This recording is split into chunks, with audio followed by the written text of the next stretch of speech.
The Civil War was the bloodiest in American history. By 1865, after 4 years of warfare, 620,000 soldiers had perished. It was a gruesome war, a devastating war, a big war that rerouted America's future. A big war started by a little lady. That little lady was Harriet Beecher Stowe, the American abolitionist and author who wrote Uncle Tom's Cabin, bringing into light the perils of American slavery. It was an emotional novel, a powerful novel that riveted the nation and pushed it towards war. A big war started by a little lady who was inspired by a brave man. That brave man was Josiah Henson, a slave brought up in Montgomery County, Maryland. Harriet Beecher Stowe read Henson's autobiography, which served as the model for the character of Uncle Tom, the man whose story would help lead the nation towards war. That big war started by a little lady who was inspired by a brave man who lived in a local cabin.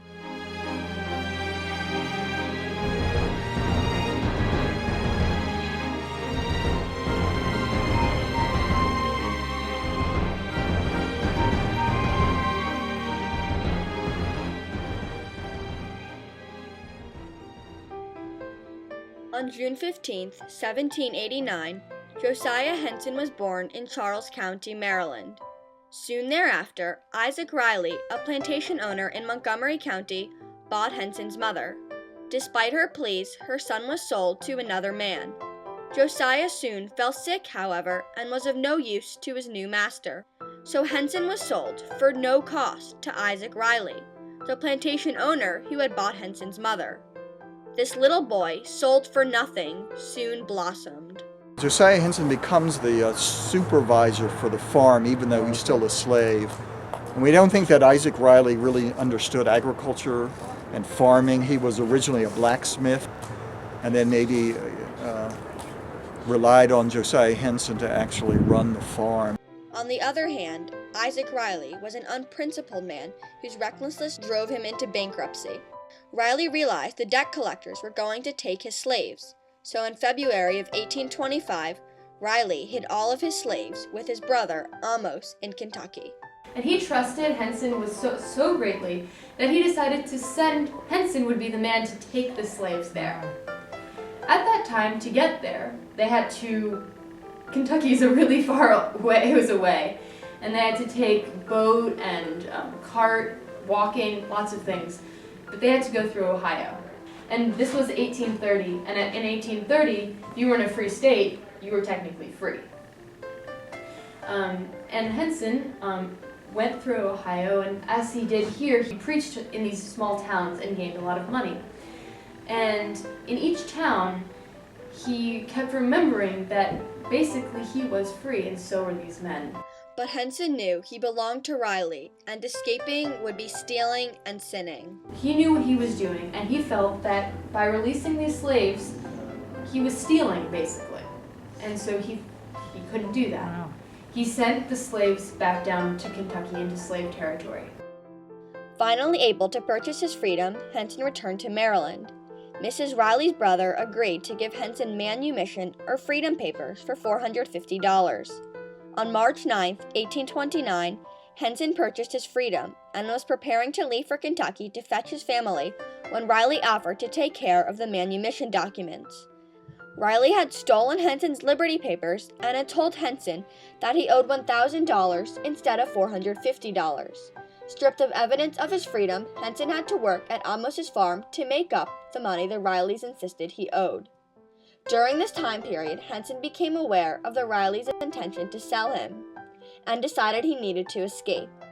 From Kentucky, he and his family trudged through forests and rivers, traveling at night along the Underground Railroad. Finally, the Henson family was free.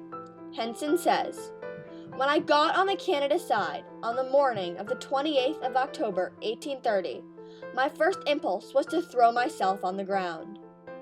Once in Canada, Henson founded a community called Dawn for fugitive slaves, and he learned how to write. Henson wrote his first autobiography in 1849. At the same time, Harriet Beecher Stowe was preparing to publish an anti-slavery novel.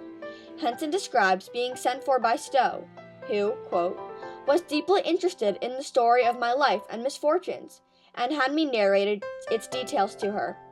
She said she hoped it would be of great service, and would open the eyes of the people to the enormity of the crime of holding men in bondage. Clearly, Henson's story had a profound effect on Stowe, and Stowe's Uncle Tom's Cabin had a profound effect on the world. Henson became a worldwide hero as the man behind Uncle Tom.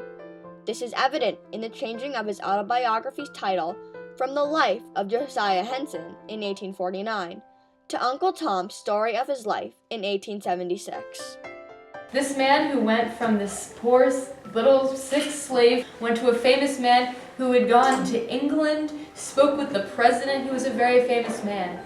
And not that it's necessarily a bad person who has slaves, that's something to think about, whether just having slaves makes you evil or bad.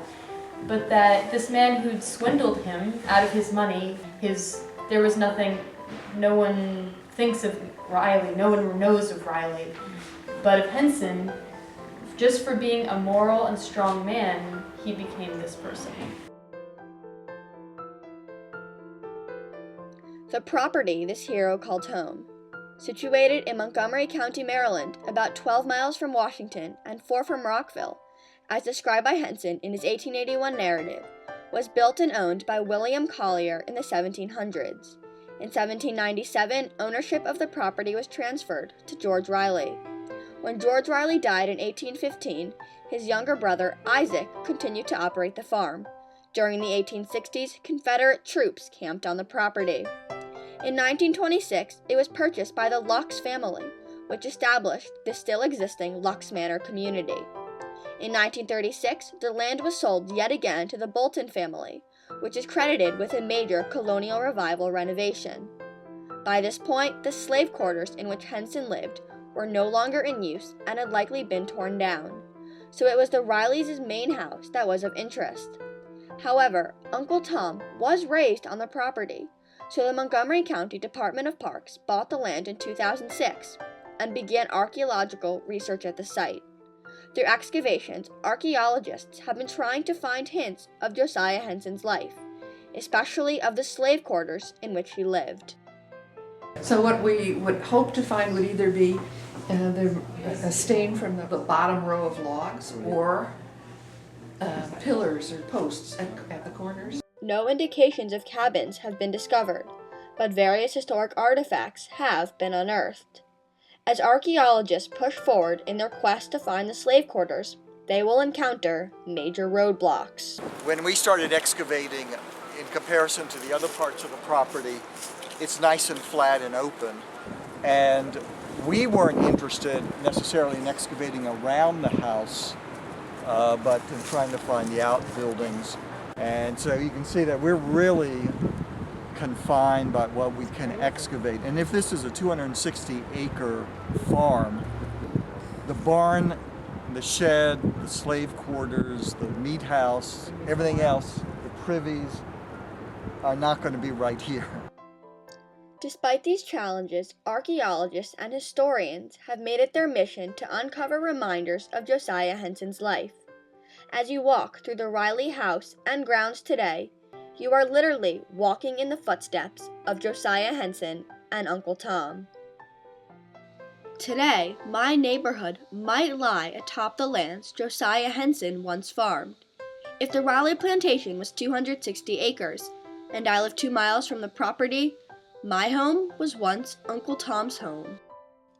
Harriet Beecher Stowe's novel, published in 1852, took the country by storm. However, the book wasn't simply read. It was debated and disputed, loved and loathed.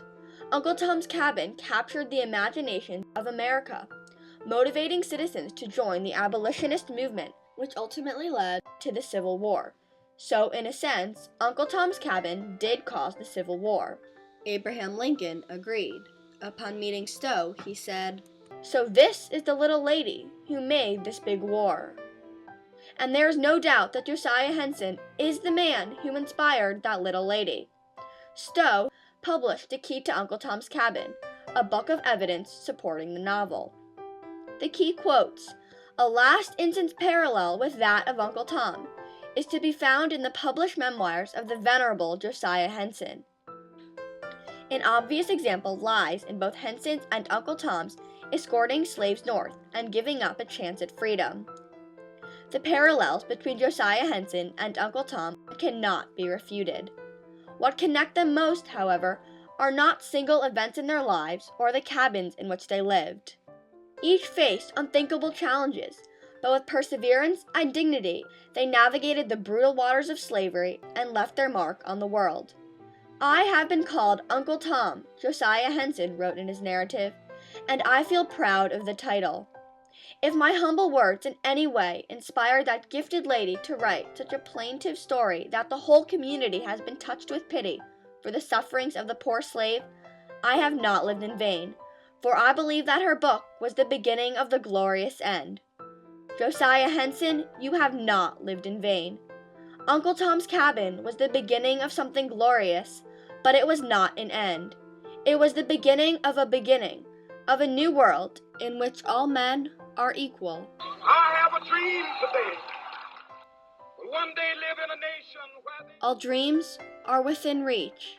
Protect and defend the Constitution of the United States. So help you God. So help me God. Congratulations, Mr. President.